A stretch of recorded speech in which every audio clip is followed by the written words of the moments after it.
So today is episode 1 of the Race Relations Conversations for Houston. This is a Facebook group that we created as a Leadership Houston Class XXXVIII.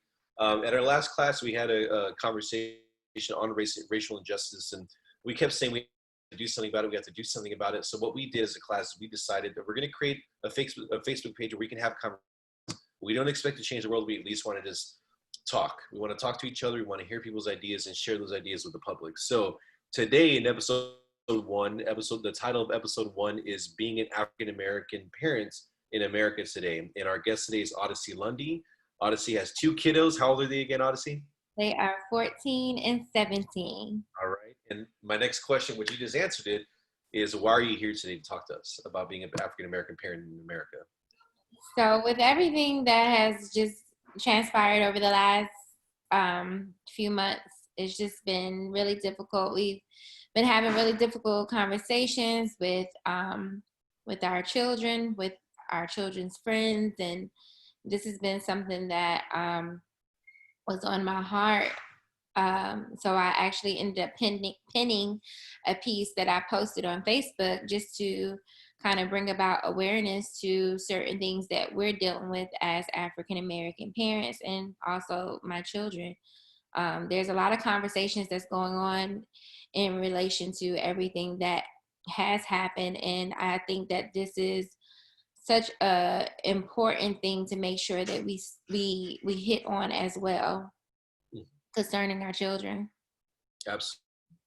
So and I was saying earlier that, the race conversation around the dinner table happens in every culture. Every culture and every household has these conversations about, like me being Hispanic, we'd have conversations about us being Hispanic and the rest of society, or what other races are like. And so you're taught a lot of your preconceived notions by your immediate family, right? And so also, whether you're fearful of another group or don't like another group, or if you have to watch out for those people, those conversations all happen, right? So that is something that's going on. Now, during quarantine, you were having a conversation with your son because he was saying that he misses friends a lot, right? And that when it was time to hang out, it was in the back of the police murders happening, 2 really prominent ones, and you felt anxiety. You felt a sense of fear and anxiety about it. Can you tell us what was going on? Sure. So with my son, he was, asking me, Mom, when can I see my friends again? And so his group of friends, he may be the only one or maybe a couple that looks like him. In his group of friends, we know, different people of all different races.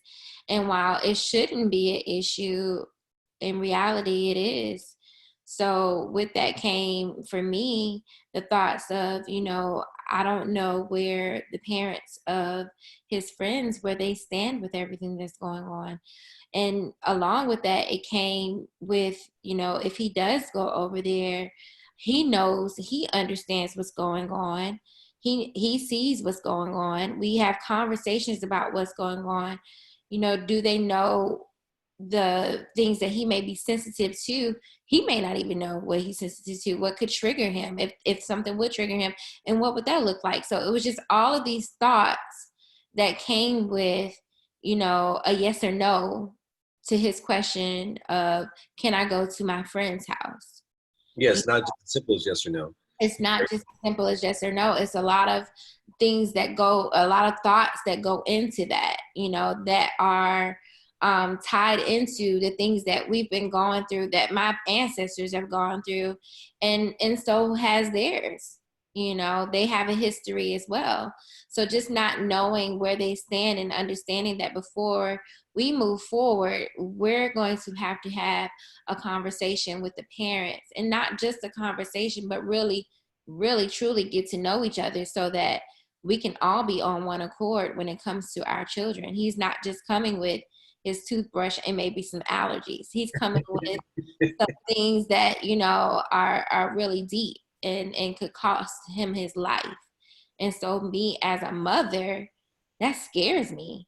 Absolutely. And you have plenty of reason to feel that way. I mean, like, geez. So we are going to talk, and what I want to know from you, the main thing that I want to learn from you, and I want the public to learn from you, is really what we can do to make you feel comfortable sending your kids to other people's houses. But we're going to get there through 6 questions. Mm-hmm. And before we get into the main topic, we want to just find out a little bit more about you, because really you're not from Texas, you moved here. Yes. So what I want to know is tell us about the difference as an African American parent moving from South Carolina, where you're originally to Texas. Like, what was the difference? Like, what is it the same? Is it different? Tell us about your experience moving over here and your experience with your family. So I'm from South Carolina. A little town in South Carolina, Sumter, South Carolina. And where I am from, majority of my neighbors were my family. Mhm. You know, it's my aunts, my uncles, my cousins. We all grew up together. We have, you know, a big piece of land out there, and it's pretty much an estate is what you guys would call it here in Texas, but we have that out there. And we grew up together. And so my schools that I attended, they were predominantly Black schools. So honestly, I did not really see a lot of racism, which is funny coming from South Carolina, because people automatically think, oh, you're from the South, that you must have experienced so much of it. But I actually did not experience it until I moved to Texas. Texas is so Wow. diverse. It's so diverse. And that's one of the reasons why we love it so much, having a military background, where my husband was in the military. And, you know, my neighbors, we were all different races and we all got along. We all ate dinner. We ate things from, you know, I ate things from their culture. They ate things from my culture. And we were just one big family. And so moving out here, I felt like that's what it would be like. But we actually didn't experience racism until we moved out, or I didn't until I moved out here. And most of it was with my children. So, and that's my very next question is, I would like to know, Odyssey, because that means, geez, that's a profound statement, that when you're in a predominantly African American neighborhood, not experience racism, but you come down towards more diverse, and part of that diversity is a lot of bad actors and people with these racist views. So my next question for you is, really tell us the story of or instances of your family experiencing discrimination, so we have a better understanding of what it was like for you. Mm-hmm. So it's a lot of different things, and some things they may not be aware of, but this is why we're having these kind of conversations. But a lot of it came with like a lot of like microaggression things that they didn't realize, or maybe they did, I don't know. But just different things that was said to my children, or one big instance or big situation that happened was with my daughter. And they attended a school, and she's a reader. She's always been a reader. And she was reading a book, and the title of the book it said thug in red letters. But the title of the book is The Hate U Give. And so that was the acronym for The Hate U Give. And she was reading her book, you know, during lunchtime. She was by herself reading her book, and she had a teacher approach her and was very uncomfortable with the book that she was reading. So she started asking her questions about, you know, so what's this book? You know, because it says thug. And she came home and she told me about that. Well, that resulted into a whole nother situation where, you know, eventually about a year later, the school district here took the books off the shelves. Not her school, because it wasn't even on their shelves. It was her personal book, but the school system took the books off, took that particular book off the shelves. And it really talked about a lot of what is relevant today, what is going on today. And she felt driven to go and speak to the board about them taking this off of the. Yeah. And so, you know, we supported her 100% in that, because this book meant so much to her. She found herself in a character in this book, and the character went to a predominantly white school, which she did as well. And she struggled with code switching, which she did as well. And the ending of it all is she really found herself throughout all of the things that were going on with her. So this helped her to cope with some things that she was going through. And she felt like this could help somebody else. Why take this off of the shelf?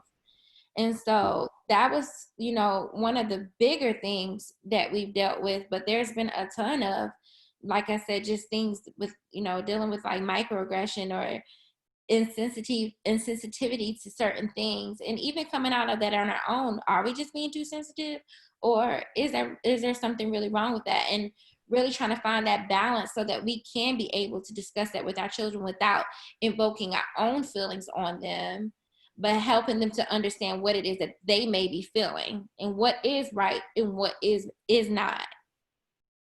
You mentioned a very interesting word, and I would love for you to delve deeper into this because it's super important to understand. But code switching. So can you tell us from your perspective what code switching is? So in my perspective of what code switching is, and what she and I have talked about as well, is pretty much trying to become what you're surrounded by.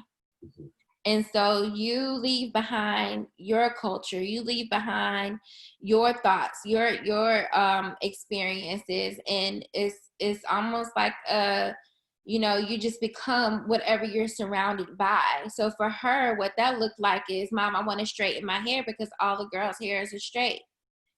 She didn't feel comfortable with being who she truly is because of what she was surrounded by. And so she felt like if I could look like them, talk like them, or be more like them, then they'll accept me more. And so she would, adjust to whatever it is they felt like was acceptable and not just be herself. Right. And so like we all have done.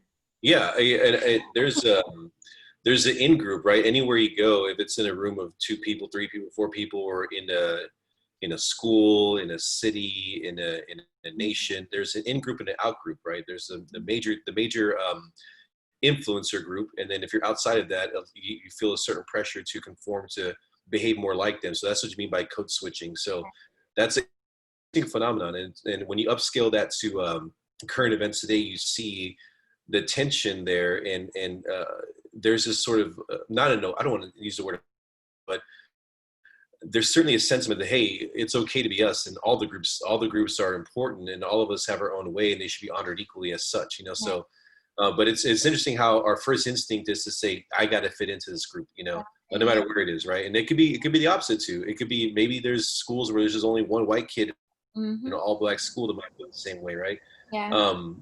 Let's see here. Okay, so so you have to have these conversations with your kids. Now, I imagine, man, so I got little bitty kids. They have no idea the differences between people yet, but you're there, and here's your daughter who it wants to straighten her hair to fit in more like the majority white group, and here's your son, and he wants to hang out with his friends, and now you're concerned about if some his physical and emotional safety. And so clearly you were having conversations with them. So the question number 4 is, what did you do, or what are you doing now to address the topic of racial inequality and discrimination with your children? And what can we learn from that? So with my children, the first thing is just communication. We've always been really big on that. They were very early talkers, I think, because I didn't baby talk with them. We've always communicated, and so they've learned how to be able to advocate for themselves. Thankfully, they're at that point now. They're 14 and 17 years old, so we have done our part here in our home to make sure that they understand that they do have a voice, and that your voice has the right to be heard, and there's no space too large for you to take up. You can do whatever it is, or say whatever it is you need to say to be able to express yourself, because what you're feeling is your feeling. That's you. That's how you feel. So no one can ever tell you that you're wrong for feeling how you feel. So there's a difference between that and maybe being wrong in the idea of something or the assumption of something. But if you feel a certain way, your feelings does matter. And that's our part here at home. Collectively, though, as a community, what we are doing is making sure that we are having these conversations like what I'm doing right now with you, and also with their friends' parents, so that we can all be on the same page and we could all move forward together. Because at the end of the day, it's about us uniting. It's not about us, having a separate this or having a separate that, because we want to be united with Those are one another. So, yeah.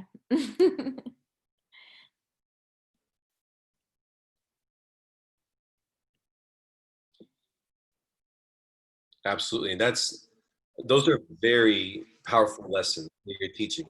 Those are very powerful lessons, and I think that what. Oh, by the way, is my connection stable? We might have to pause here for a second. Am I good? Can you see me? It's kind of going Are we in. good? You're freezing and now you're good. Copy. Okay. Okay. All right. There we go. All right, it's getting better. Sorry, y'all. So we're this is the 2020 world of Zoom. We're going to have technical difficulties. Okay, I think we're back now. So what you said is extremely powerful, and what I heard is, I have a background in social science, and so once going back to that in-group idea, what you were teaching your kids is to break against the boxes that were given to them by the society they were born into, right? Just by virtue of being who they are and born where they were and the race that they are, or whatever, we're automatically issued these sorts of boxes or these labels or expectations. Everything you just said was breaking through that and more toward the direction of personal freedom and individual value. And I think that's beautiful. That's a wonderful lesson that you just shared with us. And okay, let me make sure my connection is good. I want to make sure I'm not still skipping. Am I good? Good. Okay. We're gonna have to keep doing that. It's all good. We expect it. But I'm probably going to return to those lessons here shortly, because it's so important. Wherever anyone's standing in society, you have to realize, or just question, what are my labels? What are my privileges? What are my disadvantages? Because each one of us have those. And I think that now, with the big racial inequality conversation, this is a time to start asking those questions about yourself, the individual, and the family you belong to, the friends that you have, the networks that you belong to, and start asking those questions. What labels do I have? Which ones were given to me? Which ones have I earned? Right? Those was a great story earlier about we just came from another Zoom call earlier, and there was a congressman who's African American on his porch with three other African American men, and cops walked right up to him, and they wanted to see ID. And when the congressman pulled out his ID, the cop's response was, "Oh, I'm sorry, I thought you were one of them." And his response was, "I am one of them." Right. And so our mind is full of discriminations, and they happen instantly before we can consciously think about them. But the fact is, we get to think about them. We get to make an intelligent decision about our prejudice, about our own discrimination or our own negative feelings. We get to think about them. We have the opportunity to think about the next words that we say before we open our mouth. And that's really where this comes in. Are you cognizant of how you're feeling toward other people, or are you cognizant you might purse a little tighter when a Black person walked by? Are you cognizant of looking at a cop and feeling very negative feelings about that person without knowing if they're good or bad or whatever? Check these feelings and explore them. Know where they are, know where your own prejudices and discriminations are, and then start from there. And then make the decision to move toward what you're talking about, Oddise, is breaking out of those boxes toward a more high ideal of yourself, of you as an influencer in your community, right? So I do want to go, speaking of community, and we really want to talk about, you listed some excellent standards of not standing in a box and being true to yourself and honoring who you are. Where's society failing? What is it here in Houston, at least? Where are we failing to make that universal, or where are we failing? Where are you seeing things where we're taking that away, or we're not allowing that to exist? Okay, where have you identified the choke points are? For me, honestly, like I said, moving here from South Carolina and knowing how diverse it is, I still see that there is a lot of segregation. So you have a lot of predominantly this or a lot of predominantly that, which is nothing wrong with that. But when you are welcoming others into that space, allow them to feel comfortable with being who they are.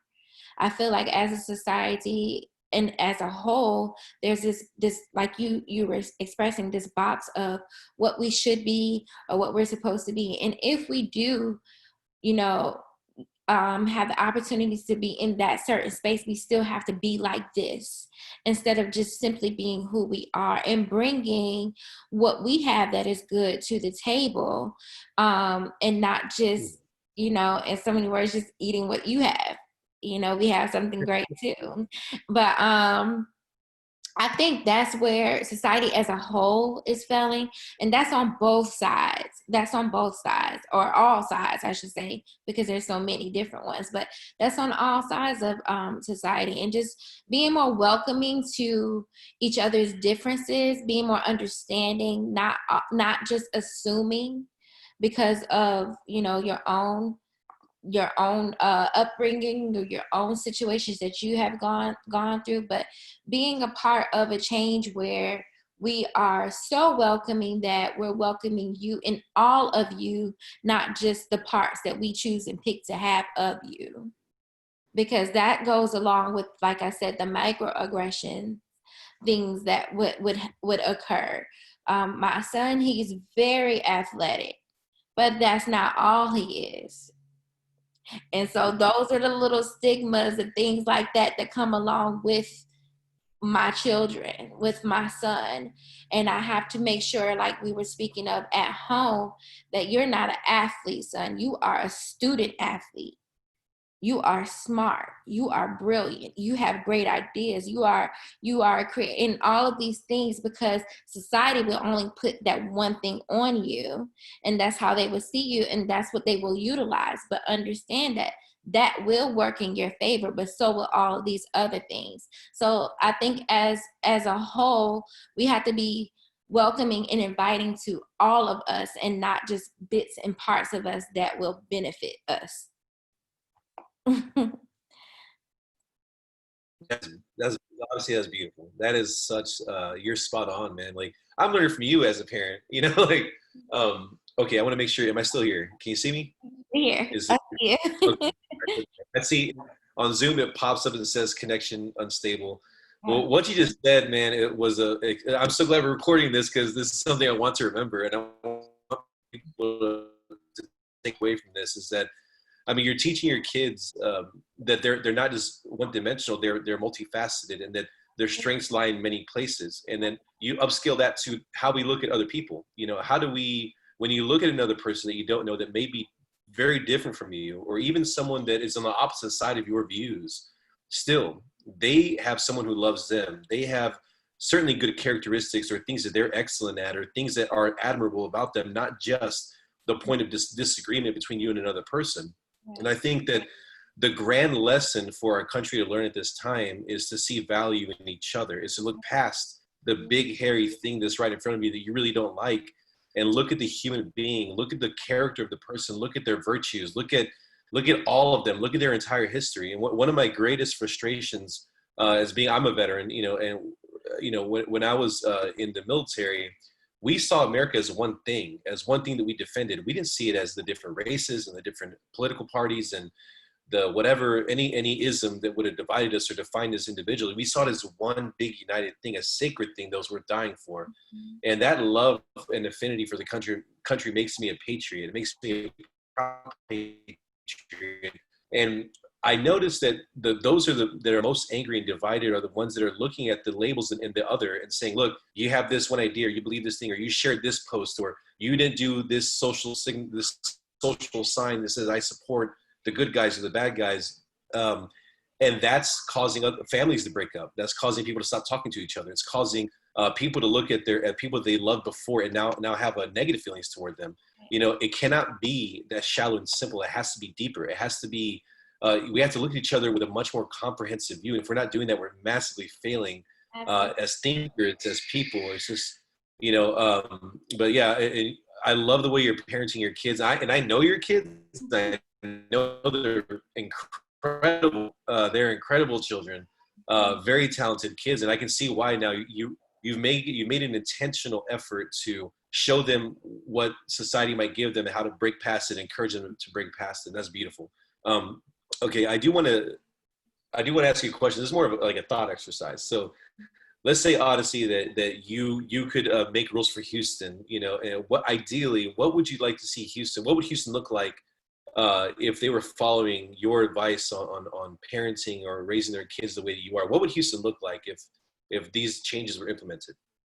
Um, that's a very broad question, but if I can be totally honest, another thing that we teach, we're very big on, what God says we are, who God says we are. And so for me, it would be more so of us being united with who we really truly are, and not feeling like we have to code switch or not feeling uncomfortable with going into this space, because we are comfortable with who God says we are first and foremost. And so it will look like love. It will look a lot like heaven, because there we won't have a skin color, if you believe in that, but if you don't, then it even still, it would still just look like we are just seeing each other for who we are, not for what is on what's covering our bodies. And like you said, it's so much that goes into, there is always a why with the who. There's always a why with the what. There's always a why behind someone is the way that they are. And so just taking the time to be able to understand each other as a person, nothing more, nothing less, and just having that understanding. I think with going forth with that, that would open up so many more doors to some incredible people that we don't even know, because we didn't take the chance or take the time to gain understanding. And that in itself would open up so many more doors to so many more things here in Houston, which is such a diverse city. I think collectively we could bring about so much more if we would just do that and be united. Absolutely. And you even use you talked about food earlier. Like, we're not just gonna eat your stuff; we eat from our plate as well. Like, where you live down in Rosenberg is a very diverse place. It's in Fort Bend, correct? Yes, Yeah, it is. Fort Bend is the most diverse county in the entire country, which it surprises a lot of people, but it is. Mhm. Yeah, because the most dialects of languages are spoken there. But yeah, so that's one way. Even if I want to eat everybody's food, man. I just talking about food alone. A Me good way too. to learn about people is to share a meal. Is to share a meal, like, invite people over for dinner that you otherwise wouldn't. It's time to take different kinds of steps. It's time to step out of our cultural boundaries and the networks that we belong to and get to meet other people. I mean, geez, having other cultures' food is a great way to start and learn and see the value in other people. It's a physical way. When you taste something is delicious and it's a new thing, you see and you really taste the history of a whole other country, a whole other nation, whole other way of being. And then the thing for the person in front of you, rather, is a whole person with the influenced by that history and by those flavors and with their own views and own history. So I would encourage everybody, meet your neighbors. Meet Yeah. your neighbors, especially the ones that might look scary. Because here's the funny thing, man. A lot of times, people that look scary are the nicest people. A lot of times, the quietest people are the funniest people, and we just don't know until we get to know people. And that's the big thing that we have to get past. We have to get past our first impression by our eyes, and let our mind do the rest of the exploration. Let our words do the rest of the exploration. Mhm. Um, and that brings me to the next question. This is really the last question. Is parents. This conversation was really about being a parent. And what can we as parents do to make the world a better place for our children, especially for kids, like for you? Like, what would you like to see your fellow parents do to make you feel comfortable sending your son to a place, or to anywhere? Like, what needs to be done in your opinion? Well, for me, honestly, once again, it all starts with simply just having a conversation, and um, us understanding, or them understanding. They can never understand exactly where we're coming from, I don't think, but just being more sensitive to those things that we are saying to them, or we are dealing with. And I think another thing would just be knowing that we are being heard. unfortunately, it's not. I knew going into this it wouldn't be always, 100%. You know, it wouldn't be a 100% good thing that turns out, maybe, possibly, but unfortunately, dealing with this, we did lose a few friends, and we're dealing with that with our children, and helping them to understand that it's not you. This is not your fault. You didn't do anything wrong.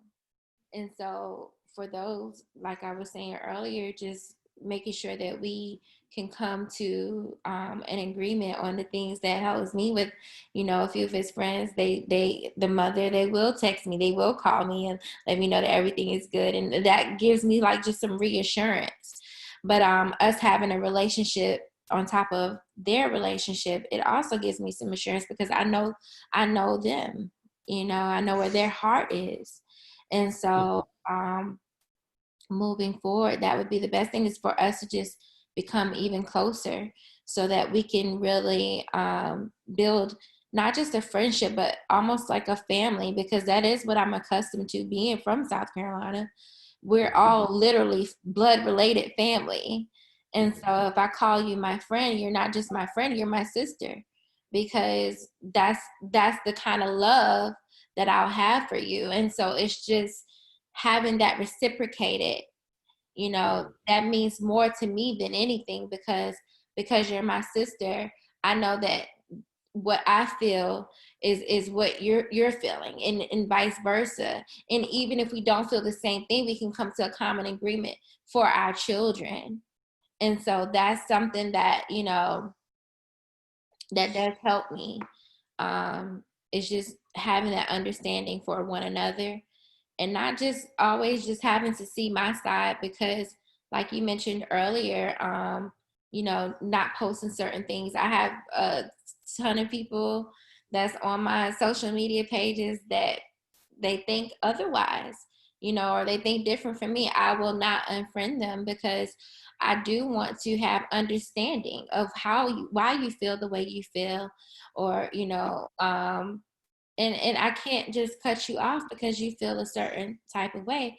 That would be going against everything that I do believe in. And I do believe that we can do this. We can be united. We can change. But if we cut people off, how can we do that? You're Yeah. absolutely right. Yeah. Yeah, that's a very, and I'm really happy that you said that, because we got to talk about the elephant in the room. We have to talk about the two different narratives here, or the three or four. There's much more than one, but we're all pretty much decent people in this country. We're not, there's not a lot of really awful, evil people. Most people are generally good, I believe anyway. And but there's certainly these two narratives that have popped up, and they always seem to be fighting each other. No matter when I guess more left-leaning or liberal type views happen, there's always a retort from the conservative side, vice versa, and they seem to be warring against each other. But it doesn't seem to be the people necessarily feeling this way, but this sort of a produced thought generation machine that is spitting out memes. And people that are confronting and fighting online are fighting over memes. They're fighting over small, short sayings. They're not like, hey, I don't like your entire person, it's this one thing. But I agree with you not to delete people. I have a lot of friends that I just cringe when I see what they post. I'm like, ugh, that sucks, dude. That's so close-minded, like, and it makes me feel gross. It makes me feel bad for them, and it makes me feel like also like they're being suckered. I don't think that that's even like older relatives, man. You know how it is with older relatives. Like a lot of older relatives are really jumping onto digging their heels onto one side, and it's so funny because the way I was raised, my parents, if I were to behave that way, or my uncles and aunts, if I were to dig my heels in and start talking that way, I get a spanking. Now I'm an adult. Now they're acting that way. And it's kind of like, hey, you raised me to be better than this, and now you're doing the very thing you taught me not to do. And it's especially when you talk about religion and Christianity, you're a Christian, and just that sort of philosophical understanding to the degree which you can apply the philosophy of Christianity to your life, and it has to be love. It has to be lots of love and lots of forgiveness and lots of patience, lots of virtues, that you have to exercise. And if you're not doing that, you don't have to be a Christian to do. You could be any religion at all. But it seems that the takeaway here is, if you're watching this and you are the one who is posting the divisive memes or the anger-filled stuff on either side, it doesn't matter where it is. One, research where that's coming from. Ask yourself, is this really the best representation of my character and who I am? Does this best exemplify my whole person, my whole history? And how does this impact the people that I care about, that I love, even the friends I disagree with? How does it make them feel? And is this really worth it? Could this be a better conversation? Am I getting the best information? Is this the truth of the matter? Right. And the unfortunate thing with social media is that it's so quick and fast paced that there's such a high production of these ideas, these memes, news headlines, not reading the actual article itself, just a lot of misinformation. I think it might be paused again. You're good now. Okay. Ooh, I'm like, okay. Yeah, but I am very concerned about the narratives that we're being given or what we're digesting. And I don't think it's the whole story. I think there's much more to it. And I think what you said, Oddise, the way you're raising your kids, the advice you've given us today is more in line with what I think reality is. And that's that we're all people, that we all are good people, and that most people are good people. We can find, if you just dig just a little bit with the least amount of effort, you can find the good in another person. But it takes effort. And I am totally against labeling an entire group of people. You just can't. It's lazy. It's lazy and it's irresponsible to look at a whole group of people and to label them as one thing. And I think that where what I would call the evil of the world is succeeding is that it's making groups of people believe that other groups of people are bad, and or that they're trying to completely destroy the world, or this sort of fear-inducing narrative. And wherever that exists, there's probably a bad guy behind it, or a bad group of people behind it producing those divisive ideas. So I would encourage everybody, lead with love.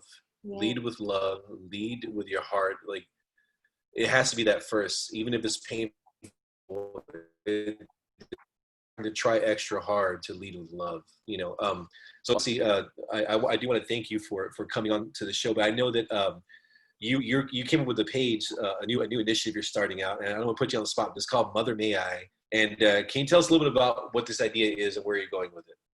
So Mother May I, it started out as just a Instagram page, and I'm still in the very, very beginning stages of it. And I just wanted to feature mothers and different stories, different things that I have encountered, and just to encourage mothers or even parents throughout their process and of raising children. Where we are today, right now, I think it's going to hit on a little bit of more things that are a little bit deeper. I don't want to just stay surface. I think there are some conversations that need to be had for mothers, for fathers, for families in general of all races. Like you said, I'm definitely leading with love. I feel like whatever I put out, I want it to be effective, not infecting. I want to make sure that it's causing a change for the greater good, and not just my personal opinion or whatever, or led by emotion or anything like that, because I want it to come out to bring about a change for generations to come. And so that is what Mother May I is about. It's about what I say today. How will it affect my grandchildren? How will it affect your grandchildren? And just putting things out there, putting out words that will bring about some type of resilience, change, and just progression within all communities, within all races, within all people. So that's what Mother May I is. I'm Mother May I on Instagram right now, but I will have a Facebook and a blog, and I'm going to get that going. Excellent. Right on. Oddise, thank you so much for joining me today. And this is a great first episode. And what better way to start stuff than talking to a mother, a loving mother, because that's what the highest ideal and the best pure love in the world is mother's love for sure. And Mm, so thank you for your wise words and your insights, and I appreciate you taking time to talk to me today in the public. So I'll see y'all later. Take care. yes, go. Bye.